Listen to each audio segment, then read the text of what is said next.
How can someone want love deeply and still pull away the moment it starts to feel real? How can consistency feel uncomfortable?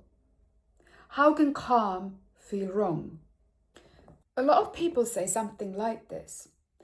When someone starts to show up emotionally, consistently, maybe being kind, emotionally available, reliable, I feel restless.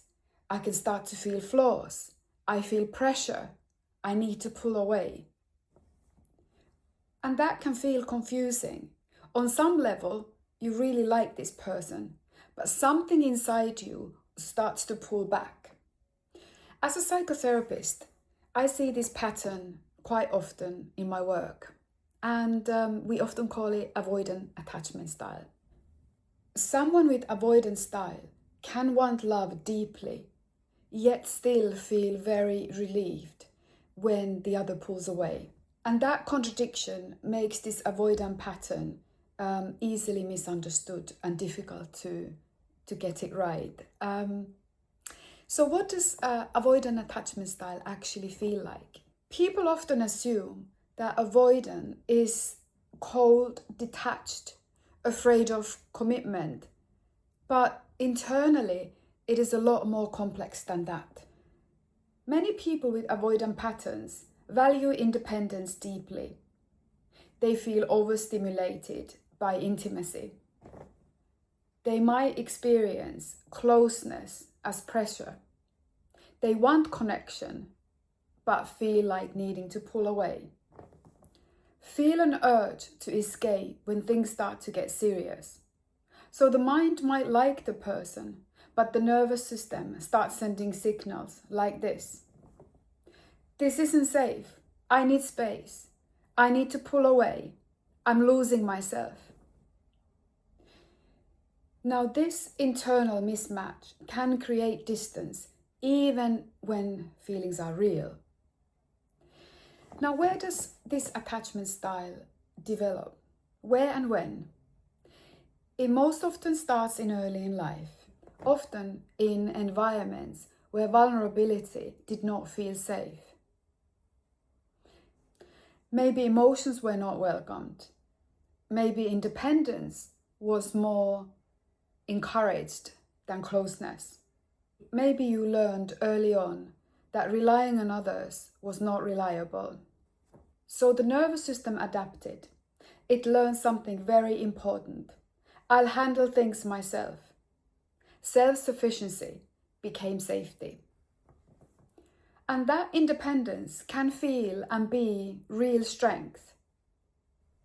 But it can make intimacy feel threatening because closeness can leave you feeling like you are losing control. Avoidant attachment is not dysfunction. It is a nervous system strategy. In dating and relationships, avoidant patterns can show up really confusing, both to the person experiencing it and to their partner. And it might look like this. Losing interest when someone becomes emotionally available. Shutting down during a conflict. Needing space instead of conversation. Calm might feel unfamiliar, and familiar isn't safe. So when things start feeling stable, the nervous system misreads calm as boredom and starts to need the distance to feel safe. When closeness activates discomfort, the protection system takes over, and that's when the pulling away starts. The internal conflict. This is the part that people don't often see. Someone with avoidant attachment can want love deeply, but feel relief when they pull away. Miss someone deeply, but not reach out. This contradiction can feel really exhausting. It's not indifference, it's protection. Fear of closeness can activate the need to pull away to restore control. Healing avoidant patterns is not about becoming a completely different person. It's not about becoming emotional or dependent. It is about expanding your capacity for closeness. And it might look like staying present a little bit longer when discomfort arises, saying I need space instead of disappearing, allowing connection without assuming you will lose yourself. Healing avoidant patterns is not about becoming a completely different person. It's not about becoming emotional or dependent. It is about expanding your capacity for closeness. And it might look like staying present a little bit longer when discomfort arises, saying I need space instead of disappearing, allowing connection without assuming you will lose yourself. Learning that intimacy doesn't mean engulfment. You don't need to become less independent. You need to learn to feel safer in connection. And that is built gradually. If you recognize yourself in this pattern, you are not broken.